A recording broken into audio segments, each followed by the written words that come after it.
Olá, boa noite. A Polícia Civil ouviu na tarde de hoje a cozinheira do dono da agência de viagens de Sorocaba, que foi fechada em novembro, depois de uma série de golpes em clientes. O nome da mulher constava como dona da empresa na Junta Comercial de São Paulo. Para a polícia, o depoimento de Jacira Campo foi esclarecedor. A cozinheira, que trabalhava há 20 anos para Marcos Rosa, dono da agência de viagens, era usada como laranja. Que Marcos Rosa realmente teve a intenção de praticar o crime de estelionato. Fizemos a consulta desse CNPJ junto à JUSESP e confirmou que Jacira consta como proprietária da empresa. E Jacira nos disse, com riquezas de detalhes, que nunca teve conhecimento que ela era proprietária de uma empresa. Jacira é semi-analfabeta e, segundo ela, foi enganada pelo empresário ao assinar um suposto vínculo empregatício. Entrar como cozinheira e, no fim, ele pôs eu como empresária. Emocionada, ela ainda fez um apelo. Que ele apareça para se explicar e assume, porque explicando todo mundo vai entender e vai resolver. As coisas resolvem explicando. A agência Bacos fechou as portas em novembro e mais de 50 pessoas ficaram sem viajar, nem receberam de volta valores que já tinham pago. A polícia calcula que o golpe ultrapasse os R$300 mil. Durante a investigação, além das vítimas, foram ouvidas uma funcionária e a irmã do empresário. Elianete Rosa havia prometido à polícia que entregaria uma carta onde Marcos pede que a irmã coloque os bens da empresa como forma de pagamento aos funcionários. Mas até agora, esse papel não chegou à polícia. Foi solicitados bloqueios tanto dos veículos como conta corrente, aplicações financeiras. Foi também solicitado medidas administrativas junto ao PROCON e à Embratur. Agora nos resta localizar Marcos Rosa. Não localizando. E ainda no terceiro DP de Sorocaba, a polícia ouviu uma biomédica que prestou serviço para o Servilab na semana em que o laboratório foi interditado por irregularidades em exames. A biomédica foi ouvida por 40 minutos. A polícia, ela disse que apenas cobria férias de funcionários do Servilab e que no dia da fiscalização estava trabalhando na UPH da Zona Oeste. Apenas cobria folgas. E nestas 3 vezes ela afirma que não houve nenhum problema, a não ser no dia 14, que ela estava na UPH da Zona Oeste. E de fato, neste dia não havia reagentes para fazer os exames de sódio e potássio no sangue. O Servilab foi interditado em novembro depois que a Vigilância em Saúde constatou irregularidades. Faltavam reagentes para exames que identificassem sódio e potássio no sangue, além dos equipamentos estarem quebrados.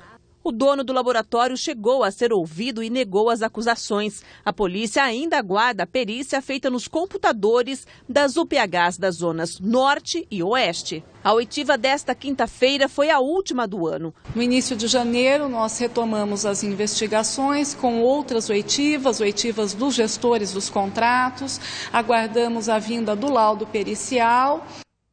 E em menos de um mês, outro laboratório foi interditado em Sorocaba. O Bioanálises foi fechado pela Vigilância em Saúde. O terceiro DP, que como vimos, já investiga o Servilab, também vai cuidar deste caso. O aviso de reforma não é o motivo da interdição desse laboratório. Segundo funcionários, na última sexta-feira, o local passava por reforma e foi interditado pela Vigilância Sanitária. Desde o início da semana, é possível apenas retirar exames no local. A princípio, eles informaram que estava fechado porque estava tendo um vazamento.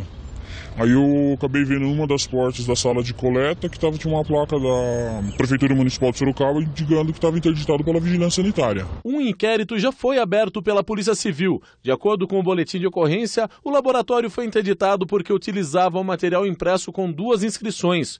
O dono e também biomédico da empresa já estava com a licença suspensa e não poderia atuar na profissão. Além disso, parte dos exames seriam realizadas por um laboratório terceirizado, mas não há comprovação do envio das amostras e nem do retorno das mesmas. Esse não é o primeiro caso de laboratório interditado pela Vigilância Sanitária na cidade. Nossa equipe tentou o contato no local com os responsáveis pelo laboratório, mas não fomos atendidos. A Vigilância Sanitária de Sorocaba informou por meio de nota que o laboratório foi interditado por não manter cópias de análises e dados que poderiam facilitar o rastreamento dos exames. Esclareceram ainda que o laboratório não presta serviço à Prefeitura. Um homem que se apresentava como padre para cometer furtos foi identificado em Tietê. Segundo a polícia, o suspeito entrava na casa das pessoas com o pretexto de benzer os pertences dos fiéis. No dia 26 de novembro, ele furtou aproximadamente R$10 mil em joias de uma idosa de 82 anos. Ele já tem passagens pelo mesmo crime e vai responder em liberdade por estelionato. Uma operação prendeu 14 pessoas que traficavam drogas na alta sociedade na região de Jundiaí. Segundo a DISE, durante os 4 dias de operação, 15 quilos de entorpecentes foram apreendidos, entre eles maconha, crack, cocaína e lança-perfume. A ação aconteceu em 4 bairros de Jundiaí e em 2 de Várzea Paulista. A Polícia Civil de Sorocaba esclareceu 2 homicídios ocorridos no início do ano nos bairros do Éden e Cajuru. Eliezer Kleber Albertini da Silva, de 19 anos, e Elton Moreira de Freitas, de 30, foram encontrados mortos com marcas de tiro no mês de março, dentro de um carro no bairro do Éden. O autor dos disparos teria sido José Pereira da Silva, de 49 anos, conhecido como Zé Muqueca. Essa pessoa, ela era envolvida em crimes de tráfico ali na região, em crimes contra o patrimônio, assim como as vítimas, que participariam do mesmo grupo criminoso. José Pereira foi morto 3 meses depois com vários tiros. Cleiton Roberto de Oliveira, de 21 anos, responsável pelo crime, segundo a polícia, também foi assassinado no bairro Cajuru em agosto. Acreditamos que também possa ter um envolvimento do grupo criminoso, mas o crime relacionado ao Cleiton ainda está sendo investigado. A polícia também concluiu hoje o inquérito de um latrocínio registrado em novembro desse ano, no bairro Habiteto, em Sorocaba. A vítima, Wellington Aparecido de Jesus, de 28 anos, foi encontrado morto com sinal de asfixia. O responsável pelo crime se apresentou hoje na delegacia. A investigação prosseguiu até que chegamos na pessoa de Bruno Berlotto, que foi o executor do crime, juntamente com o adolescente que participou do crime. Em razão desses fatos, nós pedimos mandado de busca e apreensão do adolescente infrator e também a prisão temporária desse maior.